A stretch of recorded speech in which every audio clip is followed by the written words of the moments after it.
O planejamento na cidade de São Paulo, e na verdade em todas as cidades brasileiras hoje em dia, ele deixou de existir. Não existe mais planejamento urbano. As instâncias de planejamento urbano que foram pensadas, inclusive em gestões passadas, mais participativas e democráticas, que são, por exemplo, todos os órgãos de participação, os conselhos municipais de planejamento urbano, de habitação, eles foram cooptados, desmontados, manipulados, eles absolutamente não têm nenhum efeito, nenhum poder, nenhuma representatividade.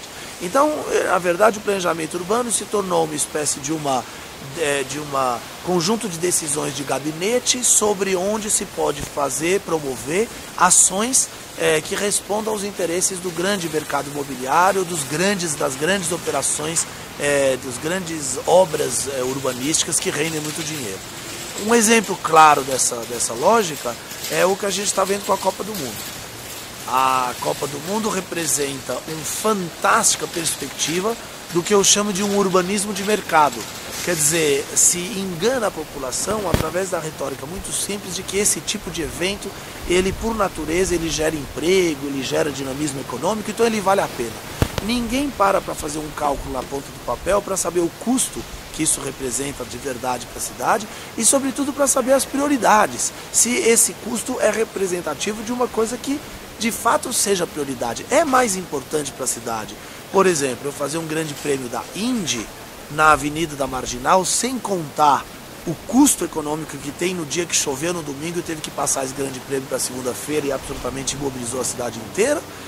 Mas o que vale é o ganho que a Bandeirantes tem ao promover esse grande evento esportivo.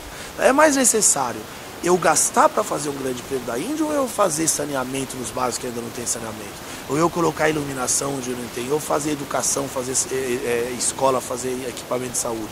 Então existe uma espécie de uma inversão perversa dos investimentos sobre a justificativa de que esses eventos trazem ganhos econômicos. Então a Copa do Mundo é um exemplo típico, por quê? Porque a Copa do Mundo eu passei a ter como a maior figura do planejamento urbano brasileiro, o maior planejador urbano no Brasil, hoje é um sujeito chamado Joseph Blatter, presidente da FIFA. Eles são capazes de alterar leis, que é a lei da Copa, que permite agora que se venda bebida em tudo quanto é lado, nos estádios e assim por diante. Quer dizer, eles são capazes de sobrepor-se às leis, eles criam uma exceção que na verdade pode ser a regra, de tão generalizada que ela é. E a verdade é que se chega ao absurdo de eu ter cidades que nem sequer tem times de futebol na primeira divisão, construindo estádios que custam cerca de R$1 bilhão. O que vai ser feito com isso depois? Quem elegeu o Joseph Blatter e a FIFA para definir a urbanização de Natal, de Manaus, de tal forma que se decida que é prioritário construir estádio em cidades que não tem time na primeira divisão e junto com esses estádios, evidentemente, que bairros de negócios com grandes torres de vidro que atendem às demandas do mercado imobiliário. Então, nós temos uma absoluta perversidade na dinâmica do planejamento urbano, porque as decisões estão sendo tomadas em função de mitos, em função de grandes discursos ideológicos que repousam sobre a falsa crença de modernização que representam esses grandes eventos, quando na verdade o que está se fazendo é se deixando de fazer coisas muito importantes.